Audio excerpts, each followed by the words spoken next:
Dr. K.N. Shoba Madam, Associate Professor, NITTTR, Chennai, to deliver a talk on academic communication skills for research. I now invite Dr. Soundar Naiki Ma'am, Deputy Director, Center for Research, to felicitate our speaker with a bouquet and a book. Kindly accept it, ma'am, as a token of our love and appreciation.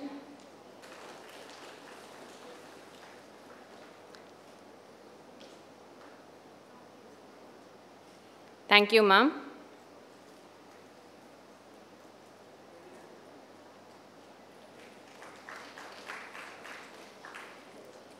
Thank you, ma'am. Over to you, ma'am.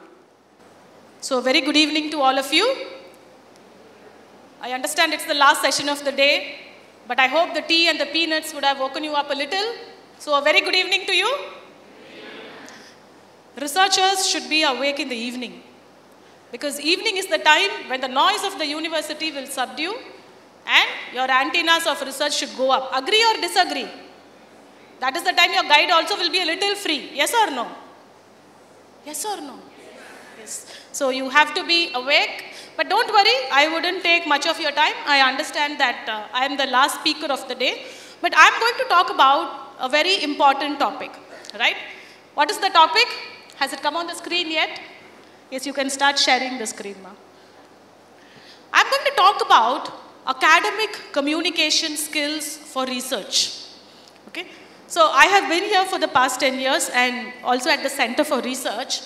I have seen a variety of research scholars come to the center and ask different kinds of questions.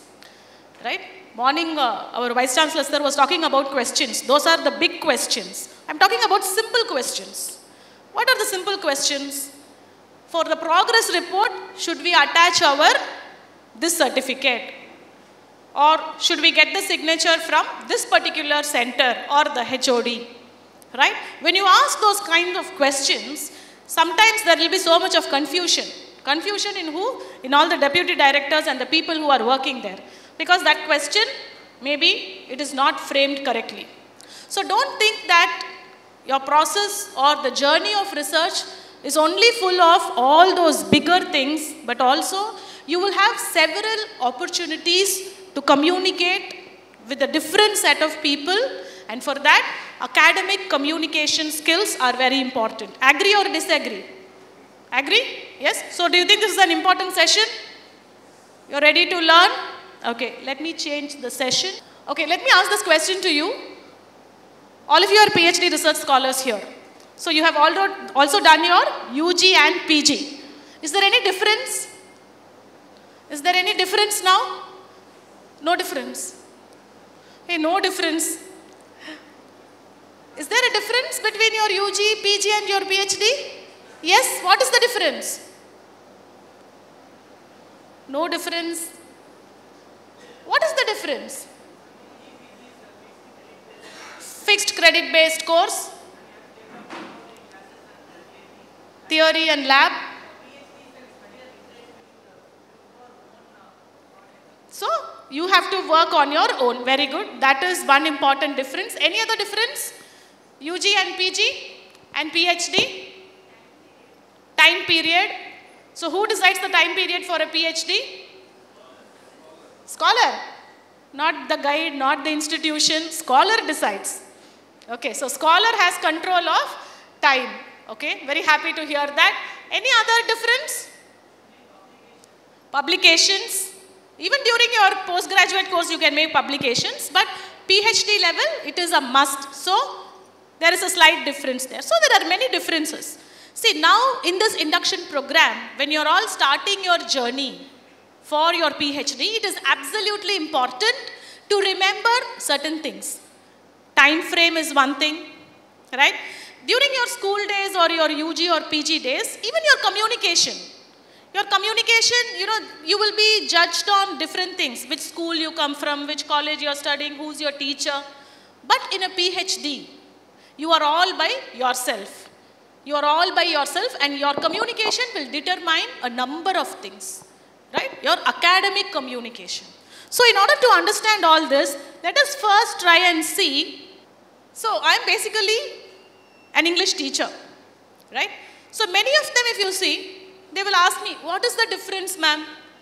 What is this academic English? Do you agree with me that all these types of Englishes exist? Yes? Can you use one for the other? Can you use one for the other? Can you go to an interview and say a poetry when they are asking to introduce yourself? No, you cannot do that. In a research paper, can you write very technically so that everybody should understand? Right? If it is an interdisciplinary research papers are supposed to be read by everybody. So certain level of academic oriented language should be there. So now you can see that you will be using all these types of languages at various points of time. Whether it is professional English, when you're working, when you go for an interview, you will be using professional English. If you look at the next one, which is academic English, that is something that you will be using now, throughout your 3 or 4 years period. Right? And then if you also see, we have communicative English. See, now I'm delivering a lecture, I have the content, but then when I'm talking to you, it's a very conversational tone. I'm trying to talk to each and every one. So this is called as communicative English. And then technical English. When you're writing your data, analyzing your data sets, okay, that will be more like technical English. Foundational English, sometimes when you are talking to your juniors, somebody who's from another country, right, you will be using a very basic level of English. Then you have business English, which you will be using especially in an interview or, you know, when you are writing a research proposal, the budget part of it. And then you also have creative English. Of course, creative English, as researchers, you will have very less chance to use. Now, do you agree with me when I say there are so many reasons of communication during PhD? So, I have listed a few. The first one is communication with your supervisor. Which is the most difficult here? Communicating with your supervisor? No? Not at all. Okay, you're all first year PhD scholars. Right? Yes, definitely communicating with the supervisor is not a difficult thing. But you should know what, how much to communicate. Sometimes when people come to us asking, will you please take us for PhD? From the way they speak, guides also will be very scared. They will not know whether they should accept them or not. Because PhD is full of communications. There are so many letters that you will be drafting. Then lot of discussion with peers, yes or no? You will be doing a lot of discussion. See, I went to this library, I got this information. How are you going to use your information? So there are going to be lot of discussions, you know, with peers. And then preparing reports. Now you have attended 3 days induction program. Some of your supervisors will tell you, prepare a report on the 3-day induction program. Yes or no? Can we ask all the supervisors to do that? No. You said communication with supervisor is very easy. You thought sending good morning messages, that kind of communication I was referring to. Right? So preparing reports. When you go for a conference outside, you're supposed to submit a report.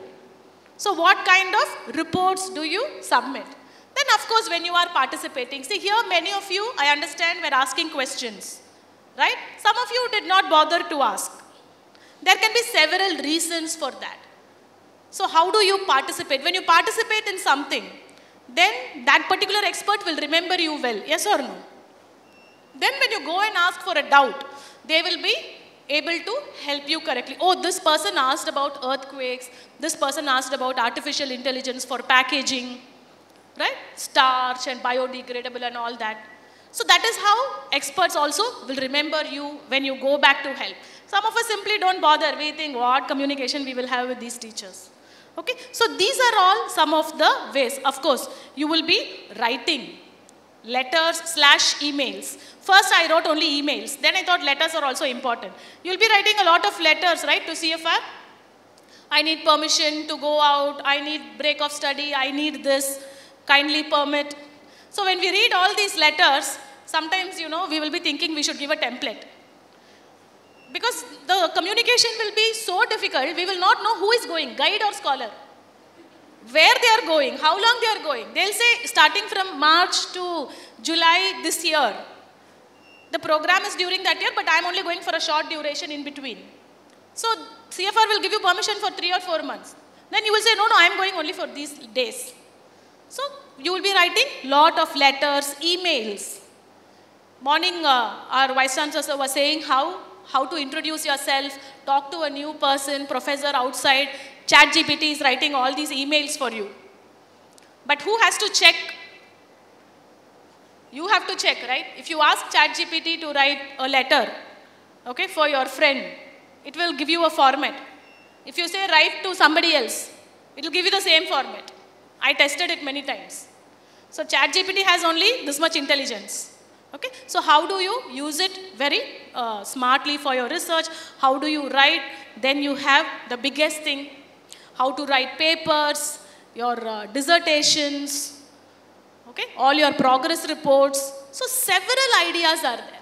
Any other thing that I have left here? Any other communication instance? Any other communication? Nothing.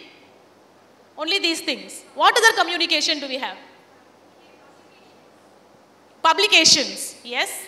So publication does not just stop with writing the paper. I know that you have to write a cover letter to the journal also, yes or no? You have to write a justification to the journal why your paper should be selected, why your paper is important in this area.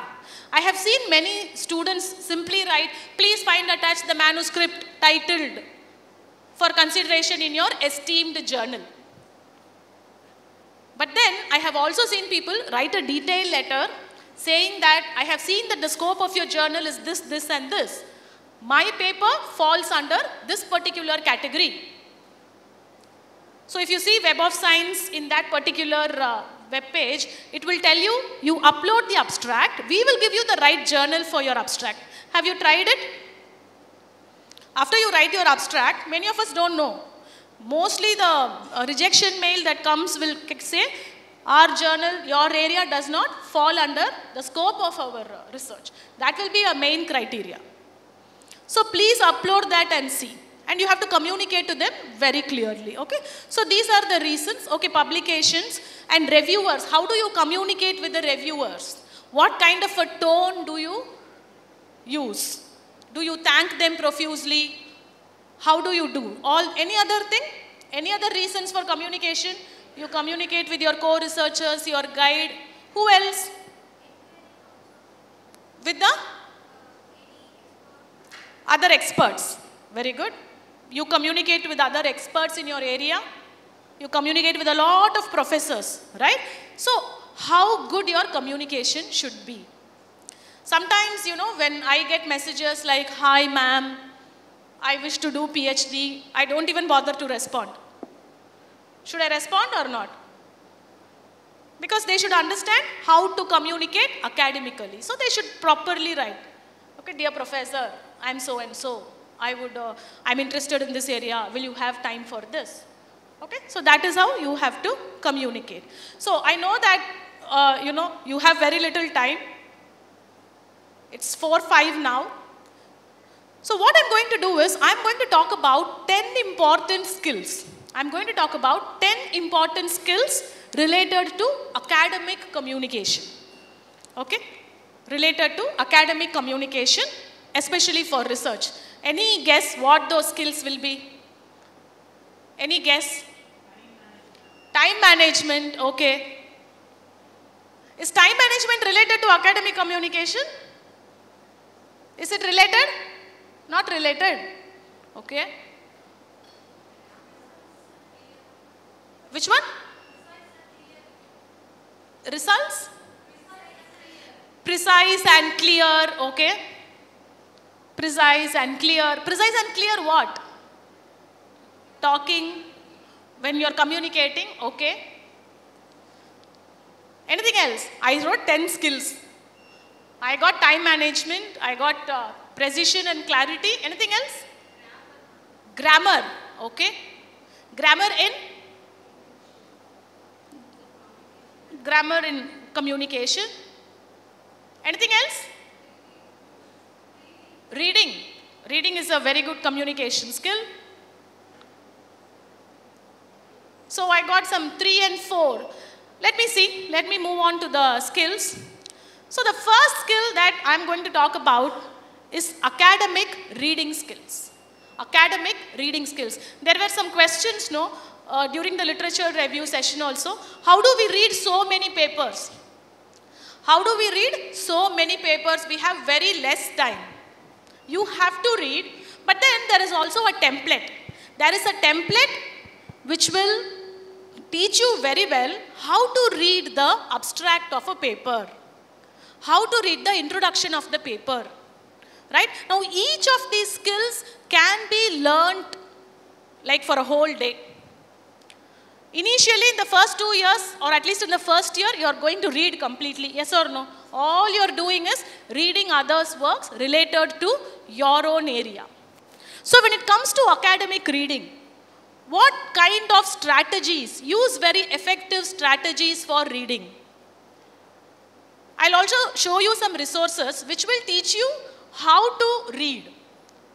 How to read and how to make notes, all these skills are important. More than what to read, how to read is again a very important idea. So how to kind of extract the information. How to extract what information. So academic reading skills, that is something that is very important. Now, look at this. How many of us have been trained in academic writing? All of you had one English paper in your UG? PG? No English paper, right? Academic writing, have you all been trained? I can include myself also. Have we all been trained? Was there any paper called academic writing? No. For some of us, these are all very true. Yes or no? We can be writing for the first time a very long work, even a paper which is 10 to 12 pages. It can be very long. And some of us, none of us are first language users. Like, we do not use English. English is not our first language. It's a second language. So how do we try and write in that? And what kind of guidance do we get, especially for writing? Okay, so we have to keep this also in mind. So on the slide, you can, actually see a chef. You can look at the plate.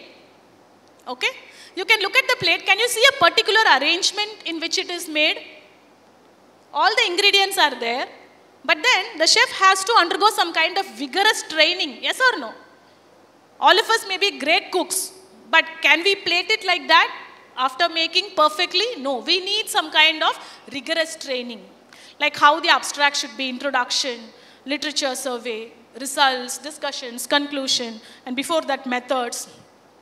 So it is more like this kind of a skill, and it comes with lot of training. Number 2 is writing skills. We started with reading skills, which is more like a receptive skill. We are getting it inside. If you looked at the picture I showed for academic reading, right? Was the girl only reading? If you look at this picture, they are also listening, right? Listening is the new reading, yes or no? Listening is the new reading. How many of you use apps to listen to your research papers?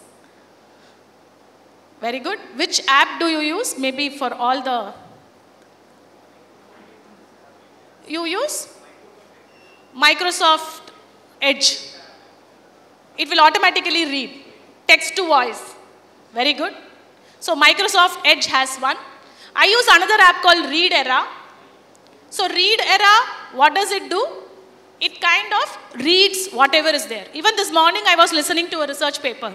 Then I got some ideas. Maybe we can also try something like this in the Indian context. Because all of you must be commuting, working at home sometimes. You will not have enough time to read. Or you have to take a walk. Right? At those times, you can start listening. So there are a lot of apps. That is why, I thought I'll show you this picture where this particular person is reading through ears, not just eyes. These days, readings are only on the computer screen, yes or no? It creates a lot of strain on your eyes. So you can also listen to it. We've discussed this. So writing skills. Now, writing skills are very important because you are going to write a lot of papers, like writing a report, writing a letter. How sensitive are you to grammar, spellings, and all these things? Right? All of us make mistakes. And these days, we have so much of AI.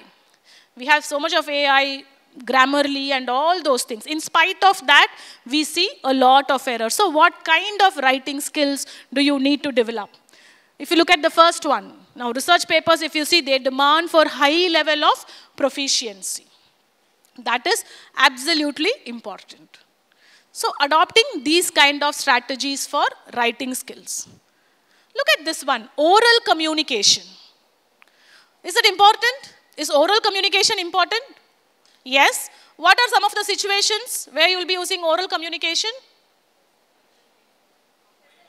Presentation. When you go and stand in a conference, if you get a last session like this, right? If you get a last session like this, and if you're going to present your paper, you are going to present something like artificial intelligence model for biodegradable package of food items. Not everybody is going to be interested in that topic. So how do you sustain interest? What kind of oral communication? How do you use your voice? How do you exploit your tone? What kind of interaction are you planning with the audience?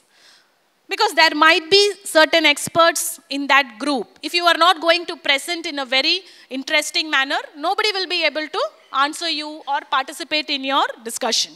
Right? So first of all these areas, whether it is a conference or a seminar, all of you will have your first seminar, right? After your comprehensive examination, your coursework, you have a first seminar to do. The first seminar itself will give you some sample of your viva. All of you have heard stories of people fainting in the viva. Morning sir was talking about crying in the viva. All these things will happen if you have no practice. So what are you supposed to do? Please rehearse once. Please talk to the person. Some seminar, there are some tactics. Students, the seminar time will be 1 hour. The students will present for, 15 minutes so that there will be no questions. All these are very bad strategies. Okay, so oral communication refers to a way in which you are able to elicit interest from the audience, right? So your oral communication should be like that. This is again a very important skill. I thought you will mention it. Collaboration and networking. How many of you have spoken to the person sitting next to you? Or you all sitting with friends? Did you try and talk with other department people? Not yet. Tomorrow is a good day, you can start doing that. Sit in different places, start collaborating, because today we are all using interdisciplinary research, right? All of us need some kind of statistics help. All of us need some kind of writing help. So where does this come from? From collaboration and networking. So definitely there has to be a lot of collaboration, not just with your peers, but also with people of a higher level. Right? So collaboration, networking. Now say for example, you need some kind of a research paper. You don't have the access here. Somebody is going to a different university where they have the subscription. How can you get their email ID? So all the coffee breaks and all, usually in conferences, coffee breaks are called as networking breaks. They call it networking breaks. So we should try and exploit all those things. How you behave here is just a sample of how you will behave in an international conference where you go. If you quietly come, sit, ask no questions, make notes and go, that is the way you will behave in an international conference also. Why are you going to a conference in the first place? To listen to the keynote speaker, okay? To collaborate, to network with everybody. These are all important academic communication skills. How do you start talking to the other person? You cannot simply say, no, I'm a very shy person. I will just use my own space. I will not talk to others. That cannot happen, right? So you have to collaborate and network, which is very important. Okay? So collaboration and networking. Now, this is another important skill that is very recent. Visual communication skills. Many papers, many journals these days are asking for a visual abstract. Yes or no? Yes? Visual abstract. You would have seen a lot of samples also. So a visual abstract is something that is supposed to summarize your paper. That is supposed to summarize your paper in the form of a graphic. Some journals are also asking for a video abstract. Yes or no? They're also asking for a video abstract where the author has to summarize the paper. The author is saying, I did the research in this area, in this particular country, and these were the raw materials that we used. These are the results we got. Okay, so visual communication is becoming very important. Now say, for example, if you look at my slides, right? There is a picture and there is some text. Yes or no? And the picture is related to the text. And the picture is adding not just aesthetics. Is it there for aesthetic purpose? No. It is also adding some kind of memory to you. Now if I say academic reading, you remember that picture? Right? The chef picture you will remember. Human beings are all visually wired. We need some kind of pictures, some kind of videos. That is why most of you must be looking at videos, YouTube videos, even for your research purposes, right? So, visual communication. How do you present your data analysis? You can present it through a pie chart, a bar chart, a scatter graph. So many other visual tools are there, right?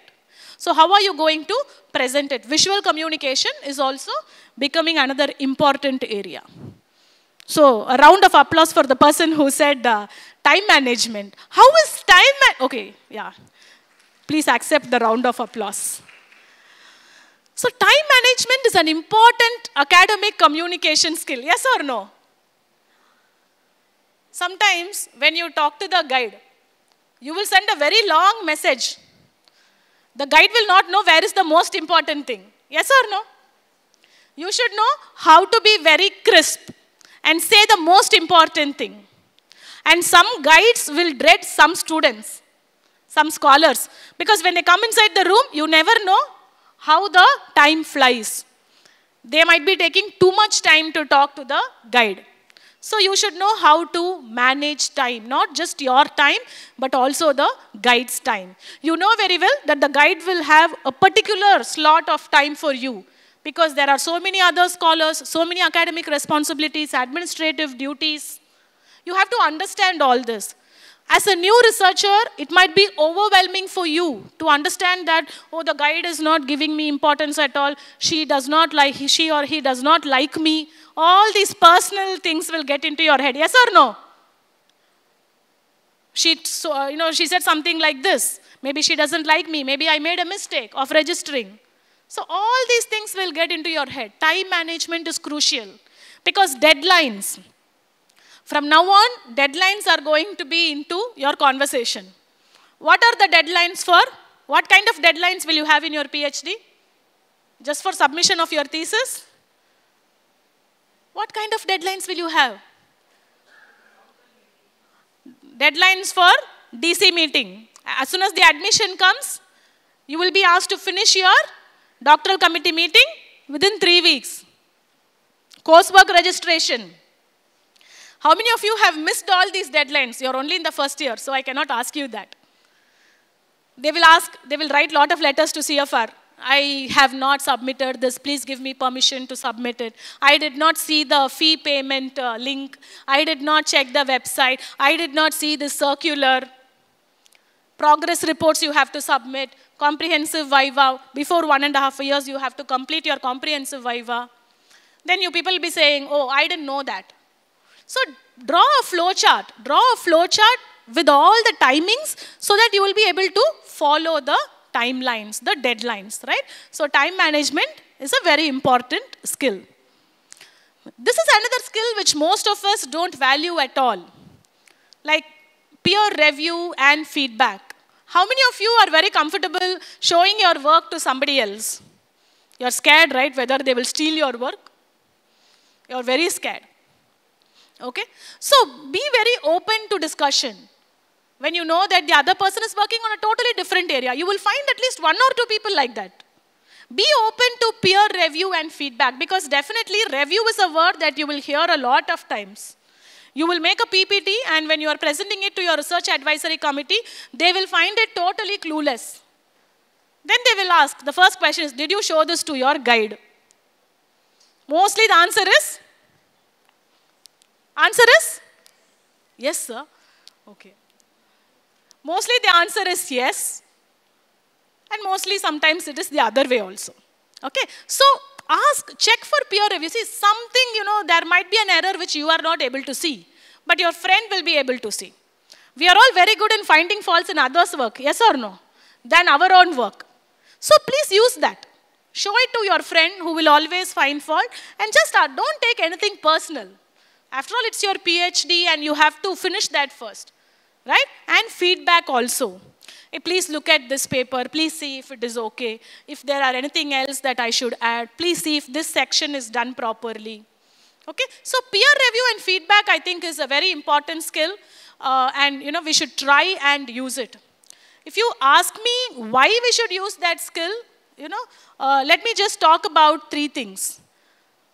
First, we all started with pedagogy. What is pedagogy? What is pedagogy?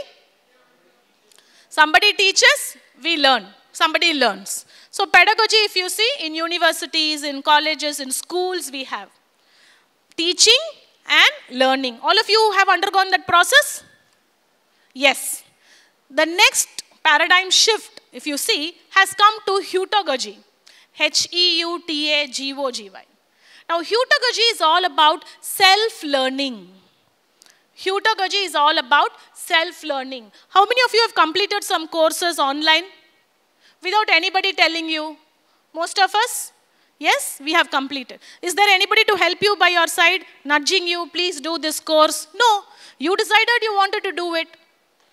That is called heutagogy. Today we are also in the age of peeragogy, where we are learning from each other. You can Google it later also and see. It's coming up as a learning model, and it has already emerged in all the other countries. Not so much in our country.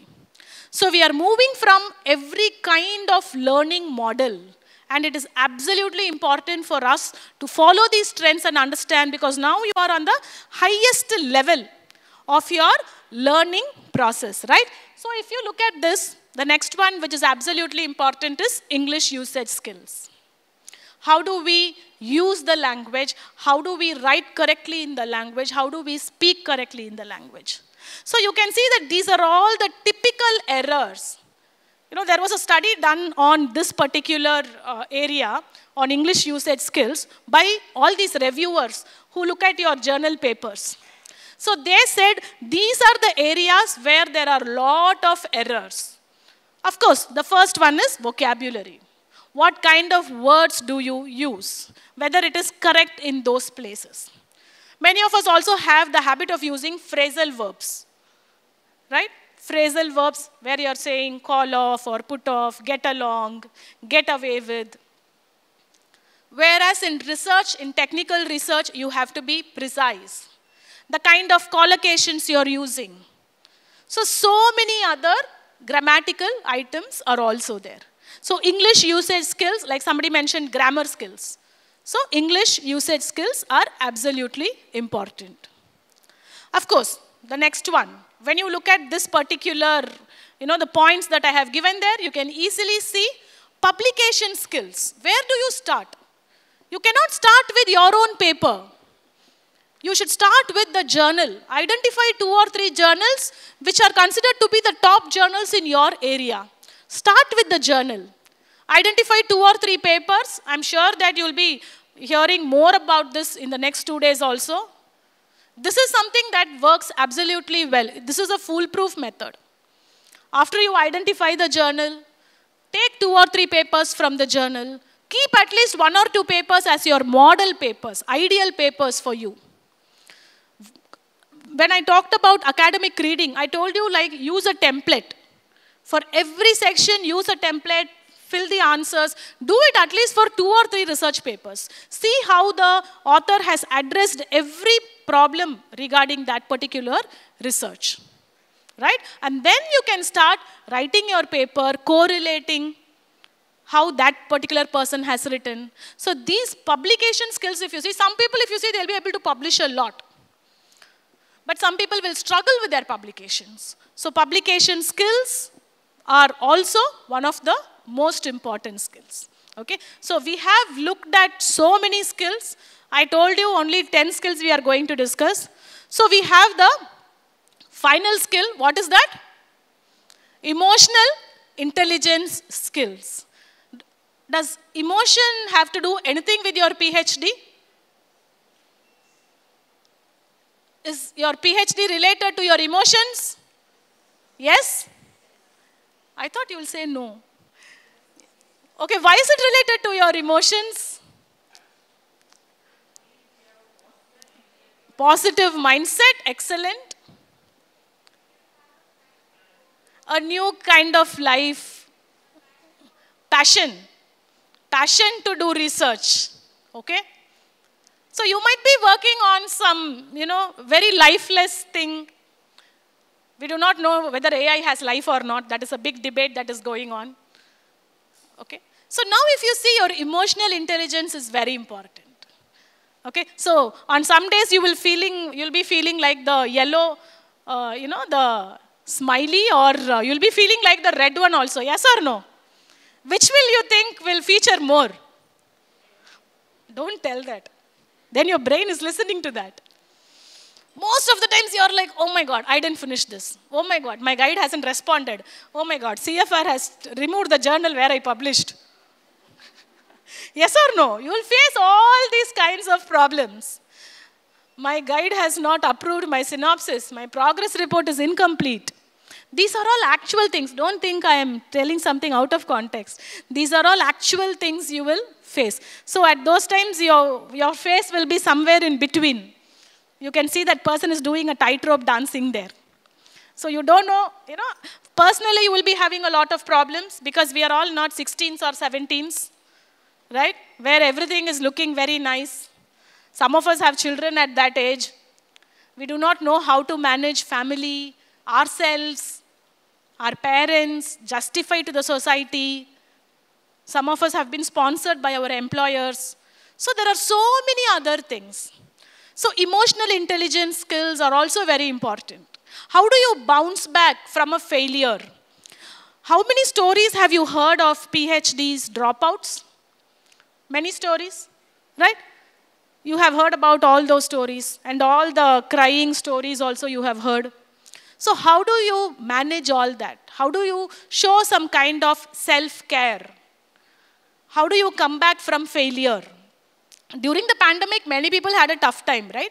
Especially researchers. You could not go to your lab. You could not read anything. All the libraries were shut. So what are the other ways in which you can do?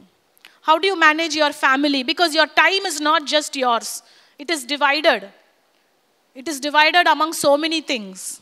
So all these points that I have put, when it comes to emotional intelligence, these things are also very important.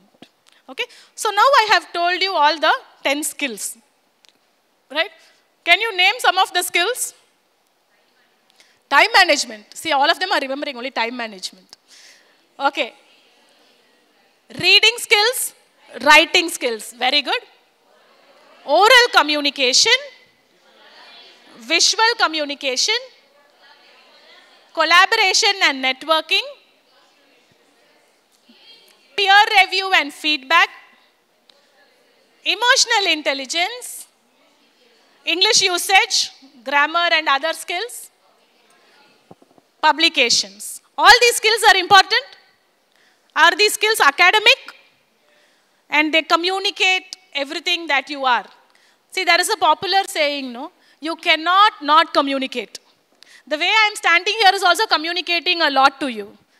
I am just worried because usually I don't stand in a place and handle class. I will walk horizontally and vertically.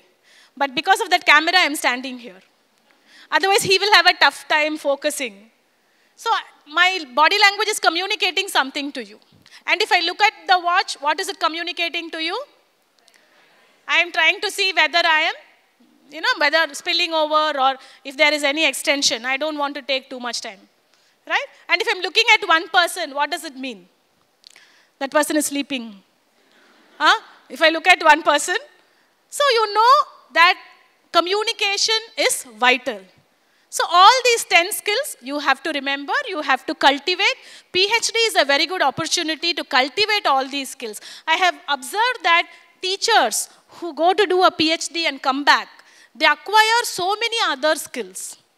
They acquire so many other skills like, AI. I wanted to add one important skill called AI skills, because today that is the most important skill, right?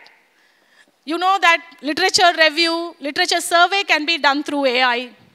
And not just ChatGPT, there are so many other models which are being used, whether it is Bard or, Bing Chat is there, Microsoft. Everybody has been producing their own chatbots. But how do you recognize? And please understand, plagiarism check AIs are also developing. Earlier there used to be plagiarism finders, which will tell you which journal it is taken from, which book it is taken from.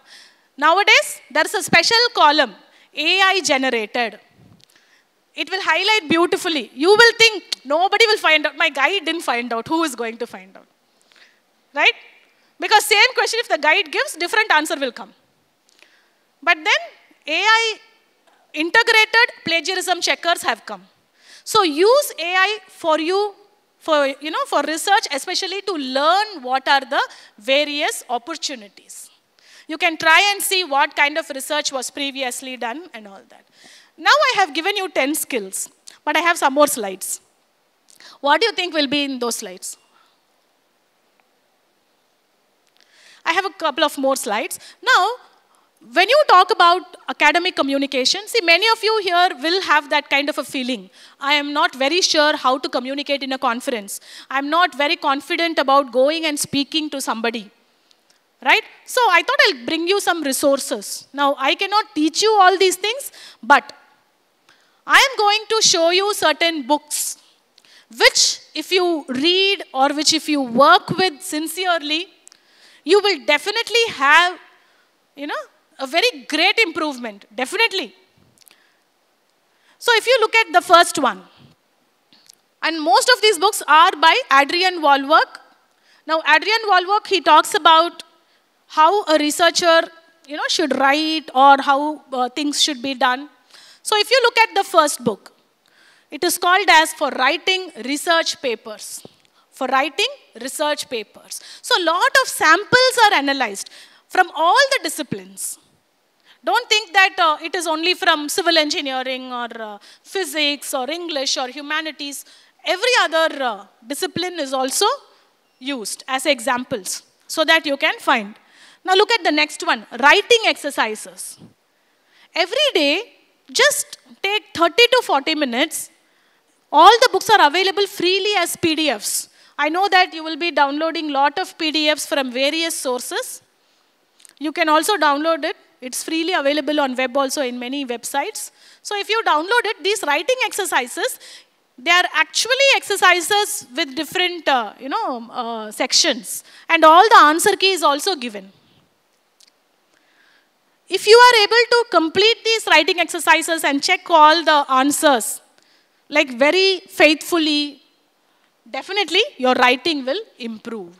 Because writing is one area which reviewers say that this paper is not very well written or language is very different. So please mark these two books. Not only that, there are some more books. If you look at the first one, English for Presentations. You might be thinking, okay, I've written a research paper, I'm going for a conference. What is there extra for me to learn? I can just read out my paper and I can explain it. Can you do that? You cannot do that, right? You have to speak with the audience. You have to converse one-to-one. So here in this particular, and all these books are like 300 to 400 pages with intense content. How to open up a topic. How to make the audience get interested in your topic. How to ask questions. How to answer questions.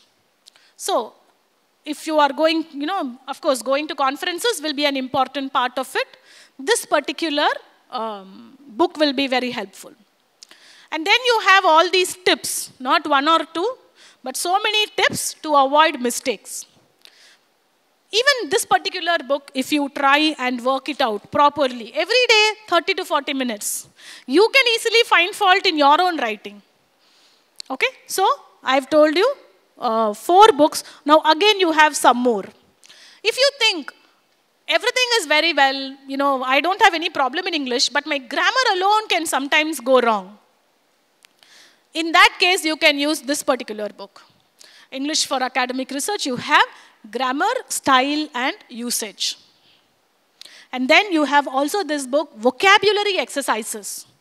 All this is only for research, how to write research, what kind of words you have to use if you are explaining your method, what kind of words you need to use if you are explaining your limitations in the research, how to start a sentence.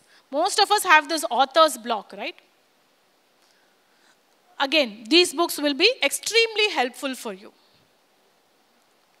Now, some of us are not very confident about using books. We are more like, looking at videos, listening to lectures. There are a lot of very good courses also. Most of these courses are free. So, along with your coursework, or after you finish your coursework, at some point, if you're really interested, you can try and finish a course like this also. Okay, so many courses are there, not just related to your core engineering topics alone, but related to, now this particular course is called as academic writing. I asked you, right, have you ever been trained in academic writing? Then how can we write a research paper or a research thesis? So you can try and enroll for this particular course. Then you also have this course. You can enroll for this course and you can do it. You can look at the videos. You can see the samples. Because all the samples which they are discussing are from real life researchers. Right? So you have this particular course. If you think like, okay, I want to, have some more experience. So this, which comes from the University of California. There are some more courses that you can use. This is just the tip of the iceberg. Like our director madam said, the induction program is only for introducing you to these concepts. You have to explore more and find out which will be helpful for you.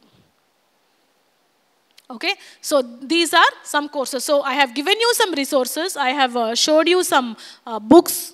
I have showed you some, good online courses which you can also engage in if you want to learn more about academic communication, not just writing, presentations in international conferences and all those things, right? So, if you have any questions, you can ask me regarding, whatever we've just discussed now when it comes to academic communication, when it comes to writing. Now, say for example, if you're attending an expert's lecture, if you want to contact that expert later, how you should have already read some papers of that expert.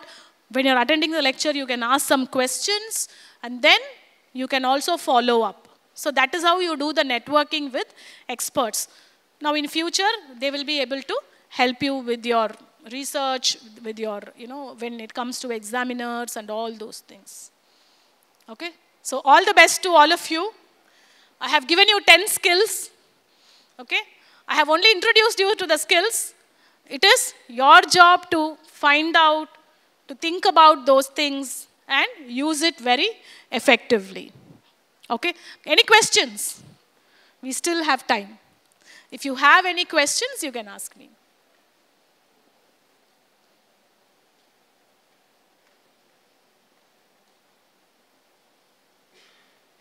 So anybody doing any extra course for English communication, academic communication?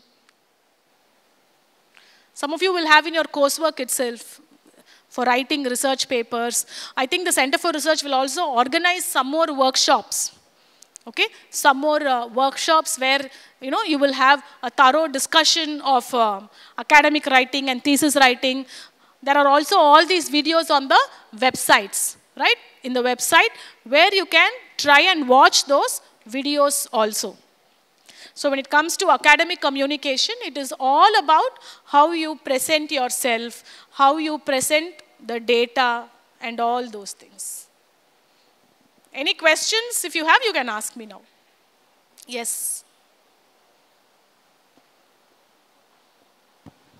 Ma'am, actually I face very difficulty in a writing part, ma'am. Okay. So I am having doubt how to start with writing. So it's easy to read research paper, ma'am. When it comes to writing a review paper, so I'm getting difficulty and less motivated, ma'am. Okay. So how to begin with the writing, ma'am, as a new researcher? As a new researcher. Okay, please sit down. Thank you for that question. How many of you face this problem? How many of you face these problems? I also face that problem, yeah. Most of us will face this problem. Reading is very easy, but what happens when you start to write? You don't know where to start. See, this is why I told you, you have to take 2 or 3 model papers. You have to take 2 or 3 model papers and look at the structure. And look at the structure of sentences. See, I have done this kind of an activity where you take one research paper and you actually see how many paragraphs are there. Have you ever done that? No. Have you ever seen how many sections are there? Sections you would have seen. Introduction, literature, survey. By now you would have memorized what are the... But if you see how many paragraphs they are writing. And also in one paragraph, how many sentences should be there? Can anyone tell me? Ideal number of sentences in one paragraph? 7 to 10? 7 to 8 is the ideal number. 7 to 8 is the ideal number. Within one sentence, how many words should be there? Within one sentence? 10 to 15. Maybe for a school essay.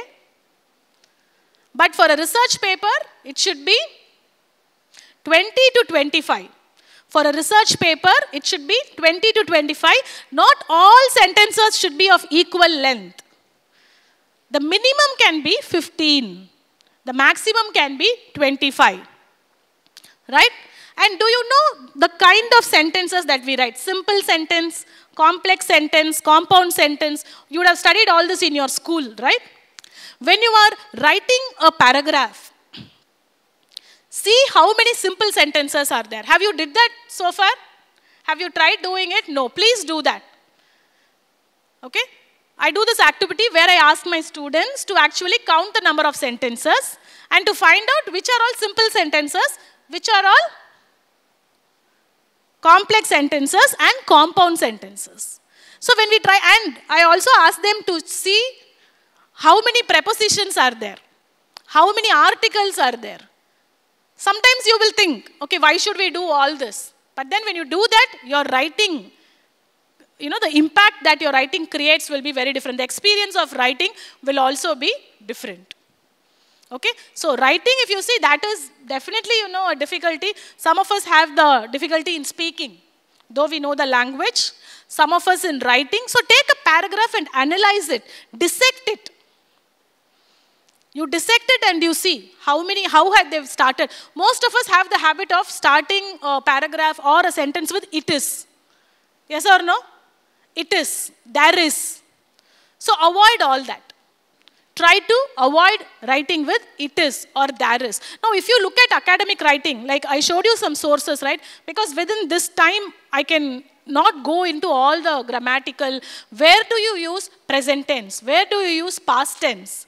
Where do you use present past tense?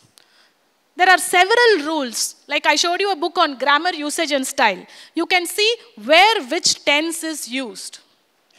Even for vocabulary. Demonstrate, show, display. What kind of words are you going to choose? Which will be the most appropriate word? So when it comes to writing, definitely take one research paper written by a very good author from a very good journal and dissect it completely. See what kind of words they are using. You will not believe. Earlier we used to have a small notebook in which we will write all the words for research papers. How they are using, these kind of words. Then when we are writing, we will be using all those kinds of words also. Okay, so writing, yes, it is a difficulty, but you please try reading all those, books and some exercises so that you will be able to get into the practice of writing. Any other questions? No other questions regarding writing, speaking? Okay, then there are so many other aspects of it, like say, for example, the tone of writing. Tone of writing in the sense, some of them will write with lot of authority. This is the best method. There are some words you cannot use in your research paper or your thesis. A lot of. Okay, many. Something which cannot be measurable. You're all doing technical research, right? So you cannot use words like that. This is very good. This is the best method. Probably you can say this is the optimal method. You cannot say this is the best method. You cannot say this research took a long time. These are all immeasurable words. It took 3 days for the compound to get transformed. So it has to be, somebody said, clarity and precision. So clarity and precision is another area. Okay, so there are several aspects when it comes to writing research. We call the language hedging. Hedging is not, complaining or not taking authority completely, but saying that this is what I found. This is something that I found in my research. Maybe there can be some limitations. Okay, so there are several aspects to it, and today I have just introduced you to those 10 skills. I hope that you will work on it further and you will try to finish your research. You will have a very fruitful journey, because I think tomorrow there is also this session where the joy of research is going to be discussed. You all will be wondering, how can there be joy in research? But then, when you try and do all this, you're only investing so much in yourself.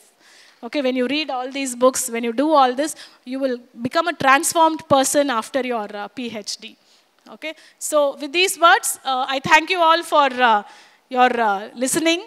Listening skills are also very good, because you said the right answers when I asked. You questioned correctly. And with all this, I hope that you will be able to do a good job in your research. Okay, thank you. Thank you, guys. All the best to you.